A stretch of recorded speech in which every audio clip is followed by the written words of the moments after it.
Welcome to the Manifest with Ease podcast.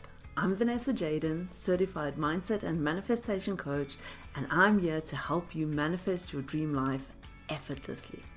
This podcast is all about making manifestation simple and fun. Each week, I'll share powerful tips and aligned strategies to help you attract abundance, success, and joy into your life. Get ready to unlock your magic and step into the life you've always dreamed of. No hustle required. Let's dive into today's episode of Manifest with Ease. So this morning I was looking through Facebook and I was looking through one of the groups that I'm in, and there was a post that said Happy International Podcast Day.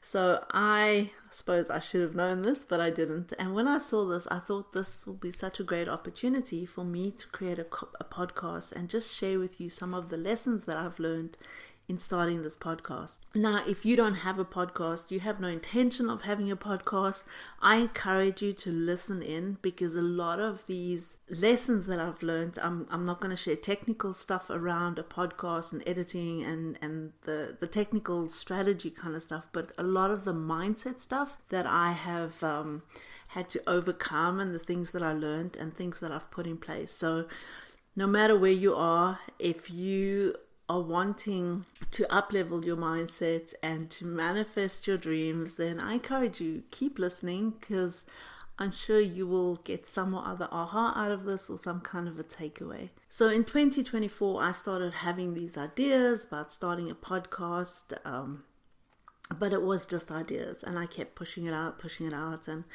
when I woke up on the morning of January the 1st, 2025, I just decided this is it. Today's the day. And I was sitting in my pajamas. I picked up the microphone and I just started recording. And that was literally the beginnings of this Manifest with Ease podcast. And so the reason why I wanted to start this podcast was because I have learned so much through mindset and manifestation. And some of you might know my story, where just over 5 years ago, I left a very toxic relationship. And when I left with nothing. I had no money, I had no income, I had no car, I had no home. I had nothing. What I did have was a very broken spirit. But because I did a lot of mindset stuff before that, I did my financial master coaching certification. So I had a lot of education around mindset and up-leveling, and around money and money management and creating money and being wealthy. And I had the belief that no matter what happens, it was all going to work out for my good.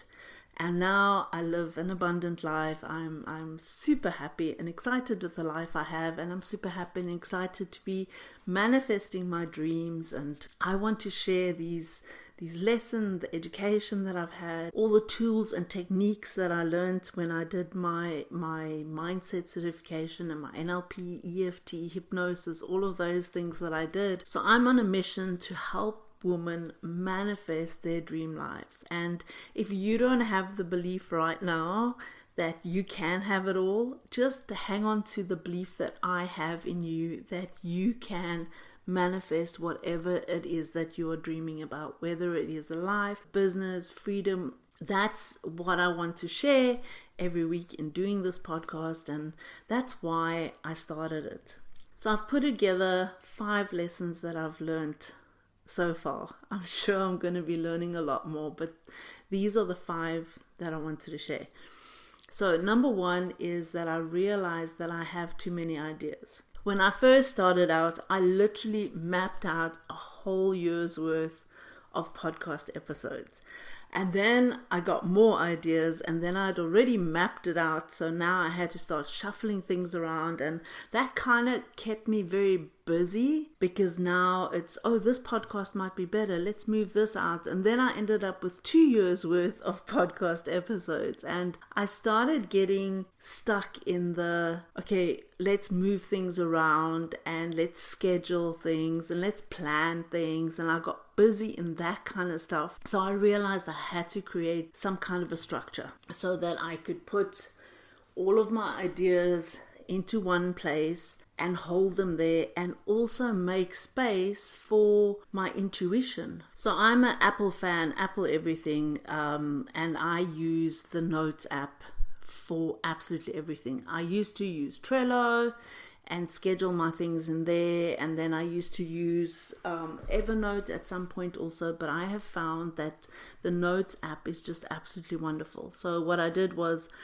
I created, and you can do this you might not use Apple, but you might have some kind of a note-taking app, or even if you have a book where you want to write this stuff in. And I started just writing down all my ideas, because I found that as long as they were in my head, it was keeping my mind very busy thinking about all of this stuff, and then also trying to figure out, oh, which one should I do, which one should I not do, should I do this one, should I not do that one. So I just made a list, and every time I thought of something, I put it on the list. So all the ideas go there so that I can free up headspace, and then I can have more space for creativity and for fun and for manifesting with ease. I know a lot of female entrepreneurs struggle with the same thing, where they just have so many ideas, and because you're busy with the ideas, you actually end up doing nothing. So I encourage you to create a structure, to find something that works for you, and try different things. Because like I said, I used Evernote, I used Trello, and then I used the Note app. I used to have a Word document. I used to have a hardcover book. But why I like the Apple Notes app is because when I have an idea, I can pick up my phone and it's recorded straight away. When I'm sitting with my laptop, I can record it. When I've got my iPad, it's even on my watch, I have a space for those ideas to be recorded immediately when I have the idea. When you hit perimenopause, you will have an idea, and within a second, it will be gone. It's like it just disappears into a big black wormhole, never ever to be found again. So the quicker I can record the ideas, the quicker I know they are saved. And then another thing that I realized is, recording a podcast is not difficult to do, because it's literally, I plug in the microphone, I hit record, and I start speaking. So there's nothing hard about it. And working hard for results has been a limiting belief that I've struggled with quite a lot in the past. So sometimes when something is just easy to do, it is actually easy not to do also, because you kind of put it off and thinking okay, well, I know that thing is easy to do, so I'll do it later, or I'll do it tomorrow, or I'll do it the next day. So easy is easy to put off. Not everything that you do in your business has to feel hard. Ideally, you want to eliminate everything in your business that does feel hard. And if you can outsource it. If you need to rewire your belief around it, and I'll talk about that in the next point, then you need to do that, because your business, it's your business. You get to choose how you want to design it. You get to choose the life you want to live. You get to choose the hours you want to work. I've had online businesses before, and it was hustle, hustle, hustle, burnout, hustle, hustle, hustle, burnout, hustle, hustle, burnout. And I did not want to have that same structure again. And that is also one of the things why I started this podcast, Manifest with Ease, to teach women that you don't have to work hard to get the results that you want. You don't have to be in this space of hustle. So I've had to become very intentional about the things that are easy to do, so that I don't put them off, so that I ensure that the easy things do get done. And then the third thing that I learned is that I really don't like editing the podcast. And because of that, what I would end up doing, I would procrastinate around the editing. I would literally put it off and put it off and put it off. Editing is not hard. I don't know what it is about the editing that I don't like, but I go and I take out all the so's because I say so a lot. I take out the spaces, the pauses between my ideas and my thoughts that I'm having and what I'm saying, because sometimes there's a longer pause than others. But I really don't enjoy that process of editing the podcast. So there was 2 things that I did about that and that I'm working on. And for one was, I realized that if I'm editing my podcast in my office at home, it is so easy for me to procrastinate because there's so many other things to do. I could go downstairs and make a cup of coffee, and while I'm making a cup of coffee, I could see something that's out of place and quickly clean that or tidy that up, and just like that you get distracted so quickly. So what I decided to do was that I will do all my editing in a specific coffee shop. So I will go, put my headphones on. There's nothing that I can procrastinate on. My only focus is to edit the podcast. To resolve this issue of not enjoying editing, I could outsource the editing, but I've chosen not to, because each time I edit my podcast, I learn something about the way I speak, filler words that I say. Sometimes I realize I say things that make no sense whatsoever. It makes sense to me, but when I listen back to it, it's like, oh, I don't know what you're talking about. So in editing it myself, I'm learning a lot of these things. And one of the reasons why I also started the podcast was when I left that toxic relationship, it was not safe for me to speak. I had to learn to make conversation again. I had to learn to speak. I had to learn to share, and that it's safe to share the things that my experiences and the lessons and things that I've learned. So in editing my own podcast, I'm able to work on my language and the way that I'm speaking and bringing ideas across so that people will understand. So in saying that, in our business, there's 2 key principles here. And number 1 is we can use our environment as a tool. For instance, when I want to work on a sales page, or when I'm doing social media posts, just that kind of not really thinking stuff that you need to think about, but more designing and putting things together. I like to sit in the lounge, the living room, and I feel a different sense of creativity there than when I'm in my office. So you get to use your environment as a tool. When I'm sitting in my office in the morning and I'm sitting on my rocking chair, I've lit a candle, it's still dark, I'm in that space of drinking my coffee and journaling, then my environment feels very different also than when I've pulled up the shutters and it's bright in the office when I'm in work mode. And then also looking at changing your mindset around things. Like I changed my mindset around the part of I don't like editing to, okay, I now have an opportunity to learn something. I have an opportunity to improve my skill. One of the other lessons that I learned is that, and I teach people this all the time, but like I said, sometimes the easy things to do, we don't do because we know it's easy. So I started the podcast and I never really had a goal for the podcast. It was just, this is what I want to do. This is why I want to do it. This is my mission. This is what I want to share with women. But then at the end of August, I created a 5-year life vision around every area in my life, personally and as well as for my business and everything. And in setting that, my podcast came up and I said in the next 5 years I'd like to be in a place where I have 100,000 plus downloads. That shifted my perspective around my podcast a lot also, because then it became part of my vision. It became part of something I was working towards, not just an area in my business that I was doing. And then at the beginning of September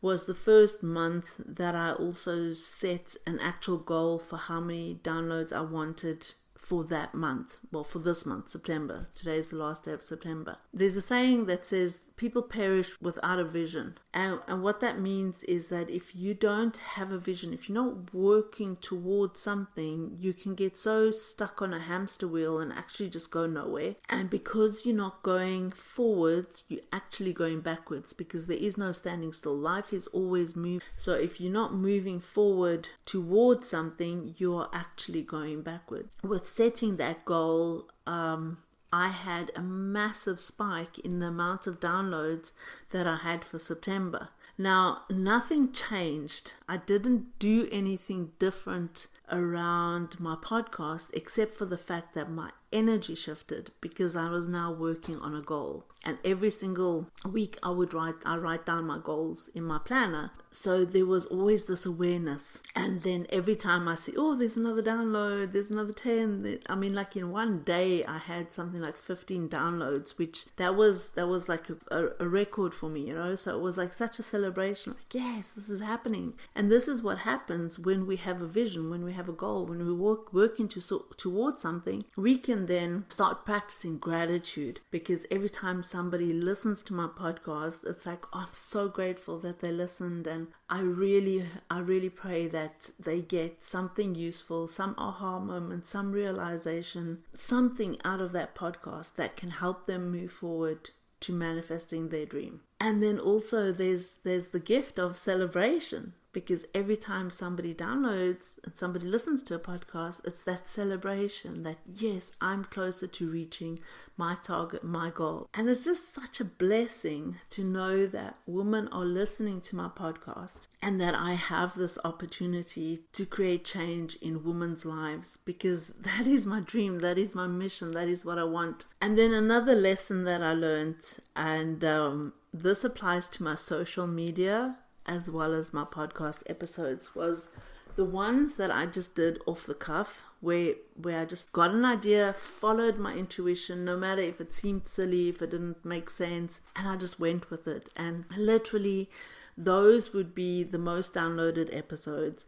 In terms of my social media, those would be the reels or the posts that would have the most views or shares or likes on them. Your intuition in your business is so powerful, because if we believe that we have a mission, something that is so much bigger than ourselves, and we get to co-create this beautiful life and to be able to help other people. So in realizing that, I also realized that I need to make more space for my intuition, because yes, I have great rituals where I do a lot of journaling and working through limiting beliefs or any blocks that are coming up for myself. Sometimes it is so easy to get stuck in the busy work that you don't make space, intentional space for your intuition. Because I find sometimes, like, I can sit with a cup of coffee and just be. I don't have to be doing all the time. I'm quite content to be with myself. And I know this isn't easy for a lot of people, and it's possible and it takes some work, but you can do it. But when I find that I'm specifically making space for my intuition to come through, not just letting my mind just wander, just being in that space of being, but listening. That is when things are really easy. That is when that ease starts flowing. Now, when I speak about ease and easy and flow, and I'm not meaning like you don't have to do anything.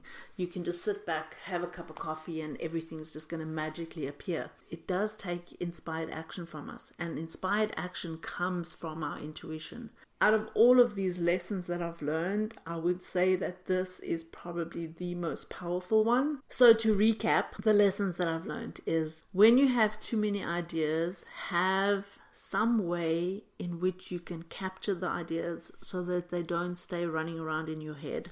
And then number 2, easy not to do the things that are easy to do. So be intentional around setting time for those things. And then number 3, if you don't like something that you need to be doing in your business, then look at how you can perhaps, number 1, use your environment as a tool, or number 2, shifting your mindset around that. And then obviously number 3, if you really don't like it and there's nothing to learn, no environment to change, then just go and outsource it. And if you're procrastinating on doing that, or you're stuck on not doing that, then maybe you need to look at your money mindset and what blocks you have around actually outsourcing the things that you don't enjoy in your business. And then number 4, having a clear vision of where it is that you're going. And then number 5, making intentional space for your intuition. So there we have it. Happy International Podcast Day. If you are thinking about starting a podcast, or if you have a podcast, I hope these lessons have helped you. If you have no intention of starting a podcast, then I hope these lessons have helped you in some way in your business or in your life. So as always, embody, believe, and manifest, and I will see you next week.